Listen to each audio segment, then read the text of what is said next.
It was October 28th, 2019, and 22-year-old Allyzibeth Lamont had just finished her shift at local number 9 Deli in Johnstown, New York. She was the kind of girl everyone described as bubbly and hard-working, someone who'd take on extra hours without complaining, because she had bills to pay and dreams that needed funding. That night, she sent a few quick texts to her sister and a close friend, letting them know she was heading out. But then, nothing. No replies, no calls, no updates. By the next morning, people were worried. Her family knew something was off immediately. Allyzibeth wasn't the type to just disappear. She had a young son, people who depended on her. So when hours turned into a full day without hearing from her, her sister picked up the phone and reported her missing. At first, police did what they always do. They looked close. They checked with her boyfriend. They checked with her ex. Both of them had alibis that seemed solid. And when the search circled back to her workplace, that's when 2 names started surfacing again and again. James Duffy, a co-worker with a sketchy past, and Georgios Kakavelos, the deli owner who, well, let's just say, wasn't exactly known for running the cleanest business in town. When Allyzibeth's disappearance hit the police blotter, it didn't take long for investigators to notice something strange. Normally, in a missing person case, you'd expect a lot of people checking in, trying to help. But at the deli, the vibe was different. Her co-workers seemed nervous, and her boss, Georgios Kakavalos, gave off an odd kind of detachment, like he wanted the subject changed as quickly as possible. And then there was James Duffy. Everyone in town knew Duffy had his demons. He'd been in and out of trouble for drugs, and when police started digging, they learned he and Allyzibeth hadn't exactly been on good terms. People described Duffy as volatile, the kind of guy who could be your friend one second and explode the next. Detectives started canvassing the area, talking to customers, checking nearby cameras, and pulling Allyzibeth's phone records. What they found wasn't reassuring. Her last known location pinged near the deli, right around closing time. No movement after that. And when they asked Georgios about her shift that night, his answers were vague, slippery, like he was trying to dodge something. The more they pushed, the clearer the picture became. Allyzibeth's disappearance wasn't random. Whatever happened to her, it started at that deli. It didn't take long before the walls started closing in on James Duffy. Under pressure, people like him usually talk, and sure enough, he started slipping. At first, he stuck to the line that he didn't know what happened to Allyzibeth, but investigators had already pulled surveillance, and they knew he wasn't telling the truth. His movements the night she vanished didn't line up with his story. So, when police sat him down for questioning, the cracks started to show. Duffy looked exhausted, jittery, like someone who knew the game was almost up. I do, because I want my friend back, okay? Not only was she my friend, she was a hellfire worker that I can never replace. Something happened to this girl. You gotta tell us. Are you this guy that was around for an accident and like you feel awful about it, but you're about to tell us? Or are you this guy that... No, bro, listen. She was fine when I seen her last. I tell you this much, I don't know. Finally, he broke. He admitted there was more to the story, that Allyzibeth hadn't just vanished into thin air. She had been killed, and he was part of it. But here's where the bomb dropped. Duffy insisted he hadn't done it alone. He pointed straight at his boss, Georgios Kakavelos, the man who signed his paychecks. According to Duffy, Georgios masterminded the whole thing. Allyzibeth had become a problem. She knew too much about shady business dealings at the deli, and Georgios wanted her gone. Duffy claimed he was manipulated, pressured into helping carry out a plan that spiraled far darker than he'd ever imagined. For detectives, it was a turning point.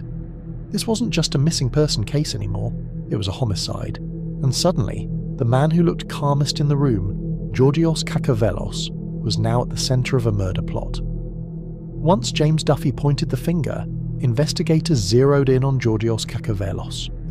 On the surface, Georgios played the part of a hard-working business owner, the guy running a local deli blending into small-town life. But behind that clean image, things weren't nearly as neat. His business was drowning in debt, he was cutting corners, and people around him whispered about shady financial dealings. Detectives started pulling records, and sure enough, The numbers didn't lie. Georgios was sinking fast. He owed thousands. Vendors were chasing him down, and the deli wasn't bringing in nearly enough cash to keep him afloat. Allyzibeth Lamont, one of his employees, had seen things firsthand.